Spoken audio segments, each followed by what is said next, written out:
narcissistic. In fact, when you read it, you actually say to yourselves, did these people actually win an election? Did these people actually love Zimbabweans? Because I would like to submit respectively that a person who loves Zimbabweans and who genuinely won an election would not punish Zimbabweans in the form of the vulgar sobriquet that was presented yesterday. Hello viewers, welcome back paMunangagwa TV. Pano patinokupai nhau dzakasiyana-siyana, ma-updates ezvirushwa kumatsumana enyika nedzimwe nzvimbo dzakatikomberedza.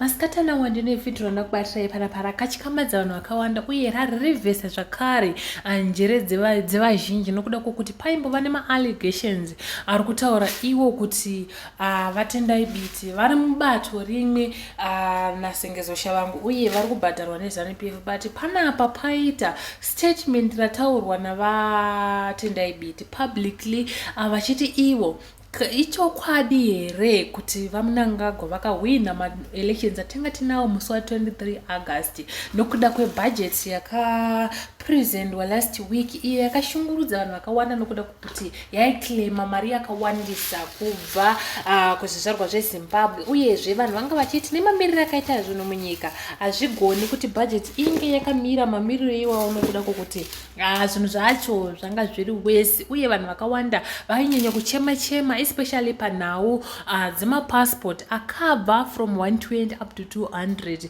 plus matollgate fees uyezve vamwe vanga vachiti kune mapensioners ari kuhora ma$30 now asingakwanisi kuafoda mataxes ari kudiwa nehurumende as for now. So vanhu vakawanda vanga vachidhibheta nhau iyi nokudaro vatendai Biti vazobata nhau iyi vachiti inini handisi kuona sense yebudget yakapresentwa ichinzi ndo ya 2024 nokuda kwokuti vanga vachiti kuti zviri pachena kuti kutongoda kushungurudza kana kurwadzisa vana veZimbabwe vagara vachitosafawo vachitraya by all means kuti vawane raramo munyika mavo, though hazvo zvinhu zvakaoma. Uye vanga vachiti kana chiri chokwadi chokuti VaMunangagwa vakahwina ma-elections emusi wa23 August, why vachishungurudza zvizvarwa zveZimbabwe zvakadaro? Uye munhu ane chokwadi chaicho chokuti anoda kuvaka nyika, munhu ane rudo nenyika, munhu anonzi president aisafanirwa kunge achiita utsinye nenyika zvakadaro.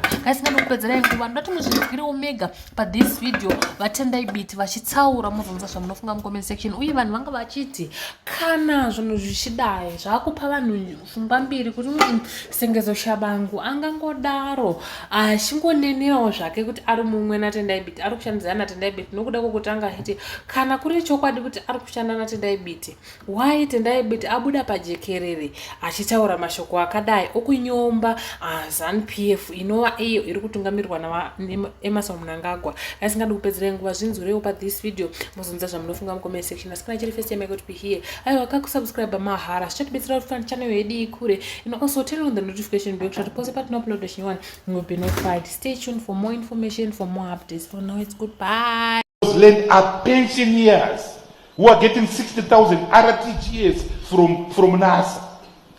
I heard when I came in, one of the speakers say, well, it's meant to address the extraction and the ill-begotten rains that we see in the form of mushrooming mansions in Shawasha Hills and so forth.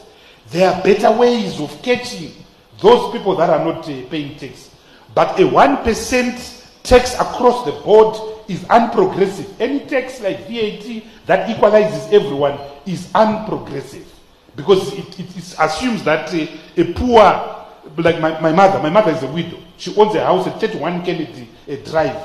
In the same street, there is one of these emerging miners. The two are not the same. So a tax that equalizes everyone is not progressive. I'm talking tax law. And it should be discouraged. So you have got this regime of unpalatable revenue measures that have been given, that have been imposed, which are not sustainable. Then you have got these extra fascist powers that have been given to the Zimbabwe Revenue Authority. They now have the power of temporarily shutting down businesses. They now have the power of going to cash boxes and cabs in inspecting what is in there without a court order, without due process.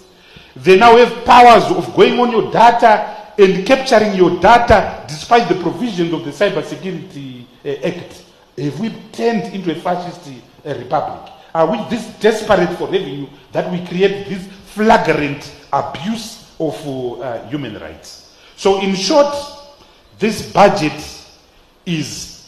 doesn't have credibility, is irrelevant, is narcissistic. In fact, when you read it, you actually say to yourselves, did these people actually win an election? Did these people actually love Zimbabweans? Because I would like to submit respectively that a person who loves Zimbabweans and who genuinely won an election would not punish Zimbabweans in the form of the vulgar sobriquet that was presented yesterday.